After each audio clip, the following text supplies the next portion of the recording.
with reaction. House Judiciary Committee Chairman Jim Jordan, House Oversight Committee Chairman James Comer. Is this over, Jim Jordan?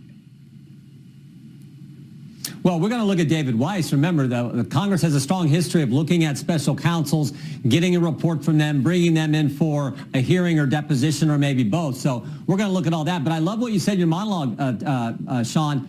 The Biden presidency started with a lie and it ended with a lie. And as you pointed out, there were all kinds of false things in between. But remember, October 2020, Joe Biden said in that debate, the Hunter Biden laptop story, according to 51 former intel officials, is a Russian information operation. That was a lie, and he knew it at the time. And then, of course, yesterday, after saying he wouldn't pardon his son, he turns around and does the very thing. Lie at the start, lie at the ending, and a terrible 4 years in between. Thank goodness President Trump is going back to the White House.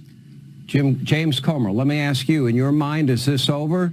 Is this over for Joe Biden? Is it over for his brother? Is it over for other family members that were paid monies here? Or does this continue? Does Joe Biden need to think about pardoning these family members and maybe himself? Well, remember, the House Oversight Committee referred Jim Biden as well as Hunter Biden to the Department of Justice for perjury. We deposed Hunter Biden, and he lied under oath, and we brought Jim Biden in for a transcribed interview, and he lied under oath.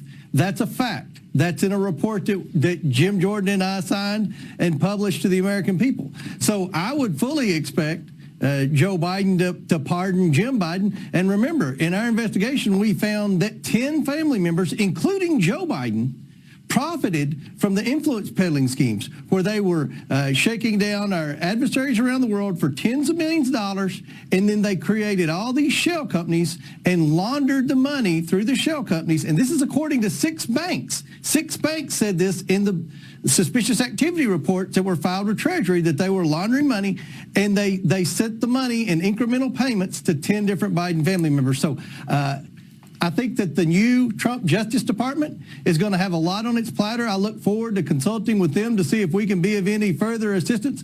But right now, I think the ball will be in Attorney General Bondi's court. So let me be clear, James Comer. Do you believe other Biden family members committed crimes? And do you believe that a new Attorney General, if they are upholding the law, it would be within their jurisdiction to go forward with indictments? And what about Joe Biden himself? I believe 2 other Biden family members definitely and knowingly committed crimes. In addition to Hunter Biden, you have Jim Biden and Joe Biden. Joe Biden obstructed my and Chairman Jordan's investigations. He lied multiple times. He lied about his knowledge and involvement. We had sworn testimony from Bob Alinsky and Devin Archer that said that Joe Biden knew all along what was going on. He was selling the brand, his brand. He was selling access to our enemies around the world, and he lied just like Jim Jordan said in the debate about the laptop, and he lied when he said he wasn't going to pardon his son. So, yes, Joe Biden, in my opinion, has committed crimes. Jim Biden, we saw he took in all these loans. He didn't pay any interest, didn't pay any principal, had no loan documentation. At what point do those loans become income? They never paid taxes on. And by the way, why did he get those loans? What was he doing? All the people that wired money to the Bidens were shady characters, either adversaries or people that were in trouble, needing assistance, needing a prosecutor fired, needing a pardon. They were needing something from Joe Biden, the big guy.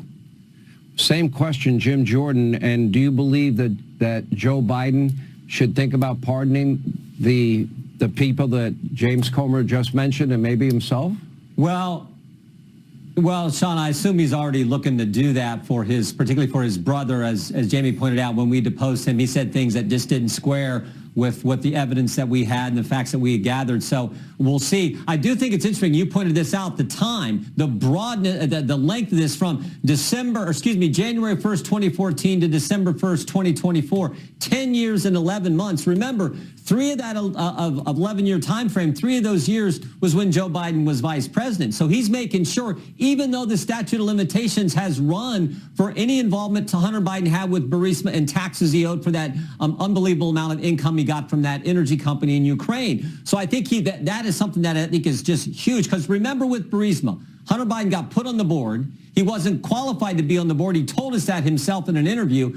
The heads of Barisma asked him to weigh in with his father to relieve the pressure they are under from the prosecutor in Ukraine. And then fourth, Joe Biden goes and does just that. And he uses our tax money, American tax dollars, to say, if you want the loan guarantee money, stop going after Barisma. My son's on the board and getting paid tons of money. And that happened. That's what we were looking at, and Democrats said, oh, there's nothing there. But somehow Joe Biden has to pardon for all that time frame. I think that's suspicious in and of itself.